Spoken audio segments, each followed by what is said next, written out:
নমস্কাৰ সকলোকে পুনৰবাৰ স্বাগতম আৰু আজি এটা বেলেগ ভিডিঅ' লৈ আহিছোঁ। আচলতে আপোনালোকে গম পায় মই বগৰী খেতি কৰিছিলোঁ প্ৰথমবাৰৰ কাৰণে আপেল বগৰী আৰু বগৰী ইতিমধ্যে লাগিলে, বান্দৰেও খালে, নিজেও খালোঁ, বগৰী শেষ হ'লগৈ আৰু বগৰীখিনি ৰোৱা আজি এবছৰ হৈছে, পূৰা সম্পূৰ্ণ হৈছে এবছৰ। আৰু এতিয়া বগৰীখিনি কাটিং কৰাৰ সময় আহিলে। কেনেকৈ কাটিং কৰে, কাটিং কৰাৰ পিছত বগৰীখিনি কি লগাব লাগে তাকে দেখুৱাম বুলি এটা ভিডিঅ' বনাইছোঁ সৰুকৈ, চাই যাব অকলে। এইটো মানে চাওক, এইটো চাফ ফাংগিচাইড, আপোনালোকে গম পায়, এইটো ভেঁকুৰৰ কাৰণে ব্যৱহাৰ কৰা হয়। আৰু এতিয়া আমি এইটো ব্যৱহাৰ কৰিম। এইটো কেনেকৈ ব্যৱহাৰ কৰে বগৰী কাটিং কৰাৰ পিছত সেইটো দেখুৱাম আপোনালোকক। হেক্সো লৈ আহিছোঁ। হেক্সো ভাল হয়, মানে খুব হেক্সোৱে হেলনীয়াকৈ কাটিলে ভাল হয়, ফটা চান্সটো কম থাকে। এইটো দেখুৱাম আপোনালোকক। এইটো মই এতিয়া মিলাই ল'ম এটা, এই চাফটো ফালি পেলাই।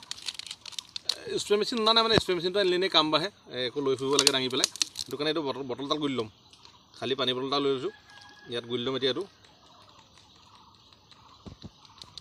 দেখিছে আপোনালোকে, গুলি লৈছোঁ মই পানী বটলটো।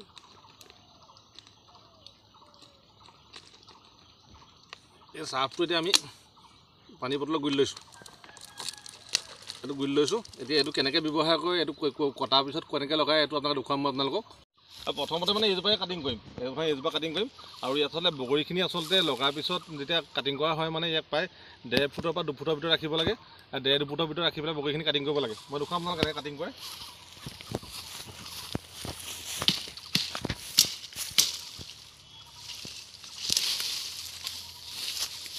এইবোৰ আপোনাৰ চোকা কটাৰীয়ে কাটি লৈছোঁ, ডালবোৰ কাটি লৈছোঁ চোকা কটাৰীয়ে মিহি মিহিকৈ।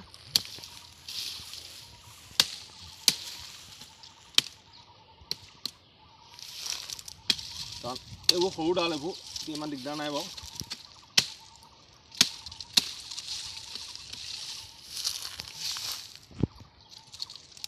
এইবোৰ কাটি লৈছোঁ। এতিয়া আচল কথাটো হ'ল কি, আমি বগৰীজোপা 1.5 ফুটৰ পৰা 2 ফুটৰ কাটিং কৰিব লাগে। মানে আমি ইমানো কাটিং কৰি দিম। আমি যেতিয়া ইমানো কাটিং কৰি দিম 1.5 ফুট বা 2 ফুটত, তেতিয়া অহা বছৰকৈ ইয়াত এতিয়া অলপ পিছত ধৰক বৰষুণ আহিবই, বহাগ মাহ, বৰষুণ অহাৰ পিছত ইয়াত কি হ'ব আপোনালোকক দেখিব। আপোনালোকে ইয়াত মানে কি হ'ব, নতুনকৈ কোম্পানী মেলিব, নতুন ব্ৰাঞ্চ মেলিব, আৰু তাত বেছিকৈ বগৰী লাগিব। আৰু দেখুৱাইছোঁ কেনেকৈ কাটিং কৰে। এনেকৈ ধৰি ল'ব লাগে ভালকৈ। তাৰপৰা হেক্সোৱে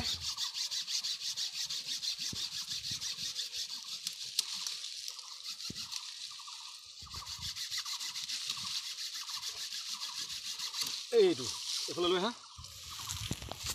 এইটো চাওক, এইটো যেনেকৈ হেলনীয়া আছে, এনেকৈ হেলনীয়াকৈ কাটিব লাগে। আৰু এতিয়া ইয়াত কটাৰ পিছত, ইয়াত ভেঁকুৰ নাহিবৰ কাৰণে, আমি এইটো দি দিম, ফাংগিচাইডটো যিটো চাৰ্ফটো, ইয়াত এই চাৰ্ফটো লগাই দিম। তাৰপিছত এতিয়া আকৌ এইটো ডাল কাটিম।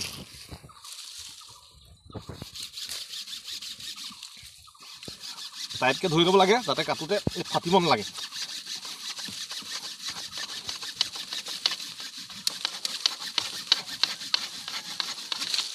এয়া দেখিলে, 2 নম্বৰ ডাল কাটিলোঁ।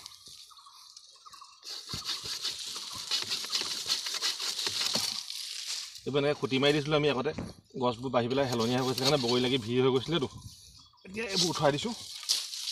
তাৰপিছত এতিয়া এইটো ডাল কাটিম।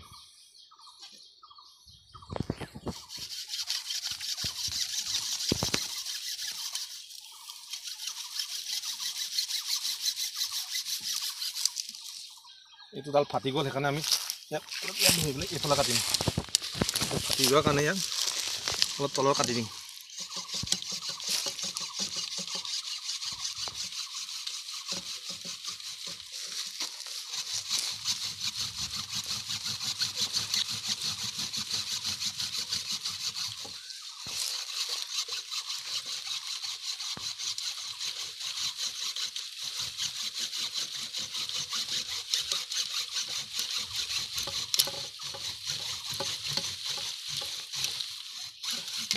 এয়া দেখিলে, এজোপা বগৰী কাটিং হৈ গ'ল।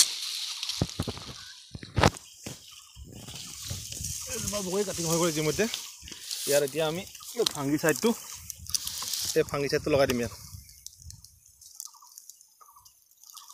আৰু এই ডালবোৰত লগাই দিম ফাংগিচাইড, য'ৰ পৰা কাটিছিলোঁ। আৰু ইয়াৰ পিছত আমি কৰিম কি, আচলতে চাব, এতিয়া যেতিয়া আমি কাটিং কৰিলে, কাটিং কৰাৰ পিছত কি কৰিম আমি, এই যে বগৰী গুৰিটো দেখিছে নহয় আপোনালোকে, এই যে যিটো বগৰী গুৰিটো, মেইন গুৰিটো, ডাঙৰ মাটি চপাই দিয়া হৈছিলে, এই গুৰিটো কি কৰিম আমি 2 ফুটমান দূৰত এইটো কুৰি দিম। এই 2 ফুটমান দূৰত এই মাটিখিনি কুৰি দিম। কুৰি পেলাই ইয়াত গোবৰ, নতুবা ব্ৰইলাৰ গোবৰ যিখিনি আমি যোৱাবাৰ দিছিলোঁ, ব্ৰইলাৰ গোবৰ এই চাৰিওফালে ভৰাই দিম। ভৰাই পেলাই ঘাঁহখিনি চফা কৰি দিম। যাতে আপোনাৰ বৰষুণ পালে ইয়াৰ পৰা আকৌ সাৰ পাই যাতে খুব সুন্দৰকৈ ডাঙৰ ব্ৰাঞ্চ মেলে আৰু যাতে অহা বছৰকৈ বগৰীখিনি আৰু খুব সুন্দৰকৈ লাগে। ইতিমধ্যে গোটেই বগৰী বাৰীটো মানে কলম দি পেলাই শেষ কৰি দিলোঁগৈ। কলম দিলোঁ, তাৰপৰা আপোনাৰ ফাংগিচাইড দিলোঁ আৰু বেটা মই দুটা লাগি পেলাই। আৰু আজি ভিডিঅ'টো এইটোৱে আছিলে যে কেনেকৈ বগৰী কাটিং কৰে সেইটোকে আপোনালোকক দেখুৱালোঁ। আৰু মোৰো কাটিং কৰা হৈ গ'ল, ভিডিঅ' চলে মোৰ গোটেই কামখিনি সম্পূৰ্ণ হৈ গ'ল। আৰু আজিলৈ ইমানেই আছিলে আৰু সকলোৱে ভিডিঅ'টো চোৱাৰ বাবে বহুত ধন্যবাদ। আৰু আমাৰ আগন্তুক ভিডিঅ'খিনি চাবলৈ যিসকলে চেনেলটো ছাবস্ক্ৰাইব কৰা নাই ছাবস্ক্ৰাইব কৰি ল'ব। আজিলৈ ইমানতে সামৰিছোঁ, ধন্যবাদ, জয় অসম।